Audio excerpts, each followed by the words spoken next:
মহান বিপ্লবী সুভাষচন্দ্র বোসকে মালা পরাবো। না ভাই আমি যাবো না। আমিও এমনি পড়াচ্ছি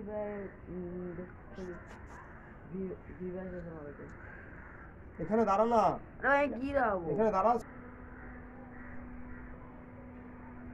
তাকে শ্রদ্ধা জানাবো আজকে 23শে জানুয়ারি, এখন সকাল 10টা বাজে। এই মালাটা পরিয়ে তাকে শ্রদ্ধা জানাবো। Thank you so much.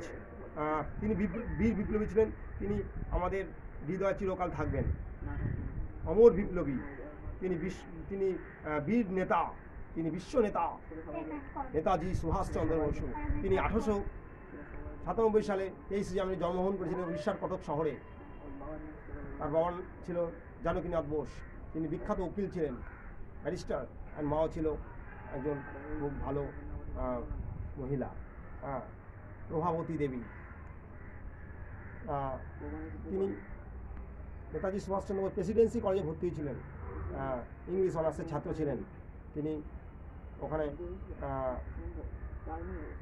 কোনো কারণে ঝামেলা জড়িয়ে পড়েছিলেন এবং তিনি ওখান থেকে বেরিয়ে গিয়েছিলেন এবং অন্য কলেজে ভর্তি হয়েছিলেন। তিনি তিনি স্বদেশী আন্দোলনে যোগ দিয়েছিলেন, এই দেশের জন্য। তিনি শেষমেশ নিজের রক্ত দিয়ে দেশকে ফিরিয়ে এনেছিলেন ব্রিটিশদের শৃঙ্খল থেকে, পরাধীনতার শৃঙ্খল থেকে তিনি ব্রিটিশকে ফিরিয়েছিলেন, ভারতকে ফিরিয়েছিলেন। স্বাধীন ভারত তিনি করেছিলেন এবং 1947 সালে ভারত স্বাধীনতা লাভ করে। সুতরাং আজকে তার জন্মদিন পালন করছি, 128তম জন্ম দিবস পালন করছি, উদযাপন করছি, সেলিব্রেট করছি আমার বাড়িতে ছাদে আমার ভাইপোদের সঙ্গে। Thank you so much.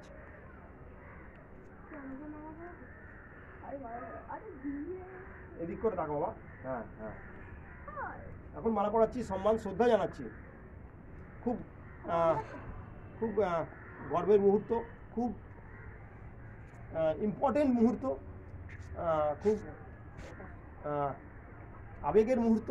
এখন সেটা আমি পালন করছি, আমি খুব গর্বিত। তিনি বলেছিলেন তোমরা আমাকে রক্ত দাও, আমি তোমাদের স্বাধীনতা দেবো। Give me freedom, give me blood, give me blood, I will give freedom.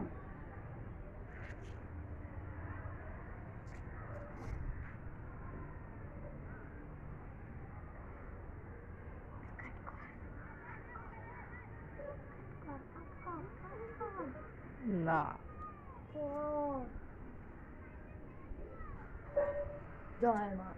जय नेताजी, जय नेताजी, जय नेताजी।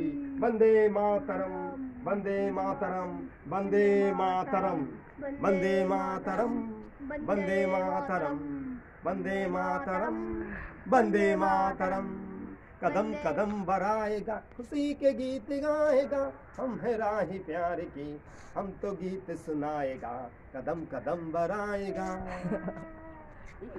इनकलाब जिंदाबाद, इनकलाब जिंदाबाद।